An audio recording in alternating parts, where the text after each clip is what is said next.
दोस्तों, इस्राइल किस हद तक किलिंग्स के बारे में, फलस्तीनियों की जान लेने के बारे में किस हद तक जा सकता है, इसके बारे में आप तस्वर भी शायद नहीं कर सकते।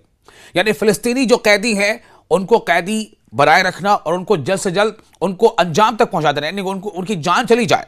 कोई उनको मौका ना मिले आगे कि वो अपनी मतलब अदालती कार्रवाई के बाद अपनी जान छुड़ा सके। इसके लिए जो स्पेशल एक वहां पर लॉ बनाया गया है उसमें अब बहुत तेजी लाना चाहता है। और ये बहुत बड़ी खबर है, पूरी दुनिया के जो ह्यूमन राइट्स ऑर्गेनाइजेशन है उनमें सनसनी मच गई है, उनमें खलबली मची हुई है, क्योंकि जो इजराइल की क़यादत में जो फिलिस्तीनी हैं उनकी जानों को लेकर के बहुत बड़ा सवाल खड़ा हो रहा है। इस्राएली मीडिया ऑफिस ने इब्रानी चैनल यानी इस्राएली चैनल 13 की इस रिपोर्ट के हवाले से सख्त खबरदार किया है, जिसमें यह इंकशाफ किया गया है, यह राजफाश किया गया है कि काबिज इस्राएली जेल खाने जात की इंतजामिया ने, यानी जो प्रिजनर सर्विसेज है, उसने फलस्तीनी असीरान कहते हैं जो कैदी हैं, फलस्तीनी असीरान के खिलाफ सजाए मौत के कानून की पहली ख्वानदगी में मंजूरी के बाद इस पर अमल दरामद की तैयारियां तेज कर दी हैं,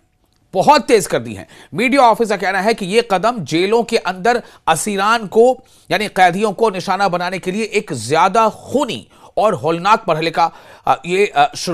की शुरुआत होने जा रही है। मीडिया ऑफिस ने अपने एक बयान में इस बात की तस्दीक की है, इसकी पुष्टि की है कि सजाए मौत पर अमल दरामद के लिए एक मखसूस कॉम्प्लेक्स की तामीर, ऑपरेशनल तरीक़ाकार की तश्कील, अफरादी कुव्वत की तरबियत और दीगर ममालिक के तजुर्बात से फायदा उठाने जैसी बातें, जैसा कि इब्रानी चैनल यानी इस्राएली चैनल के रिपोर्ट में इसका जिक्र किया गया है। इस बात का वाज़ेह सबूत है कि काबिज इस्राइल फिलिस्तीनी असीरान की नस्लकुशी के जुर्म के इर्तिकाब के लिए आगे बढ़ रहा है। नस्लकुशी यानी जेनोसाइड, कैदी होना किसी भी मुल्क के जेलों में ये होता है। किसी तरह का आपके ऊपर इल्जाम होता है, वो इल्जाम सही है या गलत है, अदालती कार्रवाई से पता चलता है, बाद में वो बरी भी हो जाता है। कई बार अगर वो बरी नहीं होता है या उस पर इल्जामात साबित होते हैं तो फिर वो सजा का हकदार होता है। लेकिन इसराइल की कोशिश क्या है कि फिलिस्तीन के ज्यादातर कैदियों को जल्द से जल्द जो है उसे इस मोड़ तक पहुंचा दिया जाए कि फिर उसका एग्जीक्यूशन हो जाए और उसको फांसी दे दी जाए जल्द से जल्द, यानी इसमें तेजी लाना चाहता है। जो अब इसको भी ये कहा जा रहा है कि एक तरह से ये जो कैदी हैं उनकी जेनोसाइड की कहीं ना कहीं ये पहल है, ये अब बात कही जा रही है। बयान में इस बात की जानिब इशारा किया गया है कि इस कानून को हतमी शक्ल देने की कोशिशें, यानी कि फाइनल स्टेज तक ले जाने की कोशिशें काबिज इसराइल के जबर सितम के निजाम में एक इंतहाई खतरनाक तब्दीली है, जो इस इंतहा पसंदाना रुझान की अक्कासी करती है, जिसका मकसद जेलों के अंदर मुनज़्ज़म पॉलिसियों के तहत असीरान के कत्ल को कानूनी तहफ़्फ़ुज़ फराहम करना है। यानी कि जेल में जो कैदी हैं उनको कत्ल कर देना है और इसको कानूनी एक जो है कहते हैं ना कि जामा पहना देना है कि भाई कानून के तहत हमने इसको कत्ल कर दिया।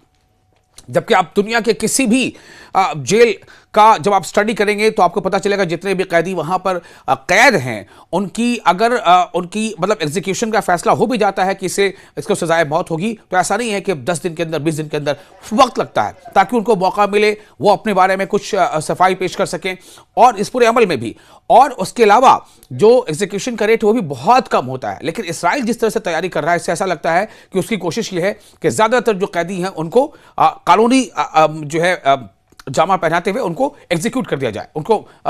जान से जो है उनको मार दिया जाए। तो असीरान मीडिया ऑफिस ने इस अज़म का इरादा किया है कि जो प्रिजनर्स के जो सर्विसेज हैं, प्रिजनर सर्विस, वहां से जो जानकारी आई है उसके मुताबिक फिलिस्तीनी जो कैदी हैं उनके खिलाफ सजाए मौत के निफाज को कानूनी रंग देने के लिए काबिज दुश्मन की मुसलसल तैयारियां फिलिस्तीनी अवाम के बुलंद इरादों को पस्त नहीं कर सकती और न ही ये असीरान की हक पर मबनी जद्दोजहद की मशरूयत को छीनने या इनके सब्र इस्तकामत को तोड़ने में कामयाब होंगी। ये यानी कि जो फिलिस्तीनी अथॉरिटी है या फिलिस्तीनी जो बराकस है वहां से बात सामने आ रही है कि दुश्मन चाहे जिस हद तक हमें मारना चाहे लेकिन हमारे हौसलों को नहीं तोड़ सकता। मीडिया ऑफिस ने इस खतरनाक सूरत हाल के नताइज की तमाम तर जिम्मेदारी काबिज इसराइली हुकूमत पर आयद की है और इंसानी हुकूक के इदारों और बैनुल अक़वामी तंजीमों से मुतालबा किया है कि वो अपनी कानूनी और अखलाकी जिम्मेदारियां पूरी करें और इस खतरनाक रास्ते को रोकने के लिए फौरी तौर पर मुतहरिक हो जाएं जो असीरान यानी कैदियों की जिंदगियों के लिए संगीन खतरा बन चुका है और इनके मुकदमे के हवाले से एक इंतहाई सफाकाना और खूनी बाब खोल रहा है, यानी चैप्टर खोल रहा है।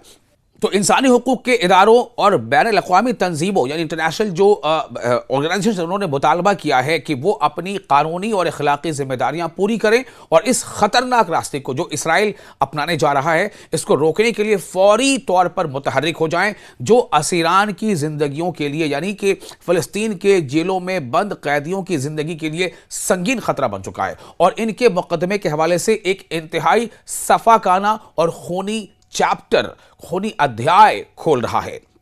तो आप सोचें कि इसराइल की यह कोशिश है कि वो फ़लस्तीनी कैदियों को, एक तो आप देखिए फ़लस्तीनियों में से जहां से जिसे चाहते हैं इसराइल वाले, जब चाहते हैं इसराइल के फौजी उसे डिटेन कर लेते हैं, फिर उन्हें जेलों में डाल देते हैं। कई बार पता भी नहीं चलता लोगों को कि वो बंदा कहां गया, किसने डिटेन किया, कहां क्या किया। मतलब बहुत सारे ऐसे सैकड़ों नहीं हजारों ऐसे मामले जिन्हें पता नहीं है कि वो शख्स आखिर है कहां, क्या वो इसराइली जेलों में बंद है।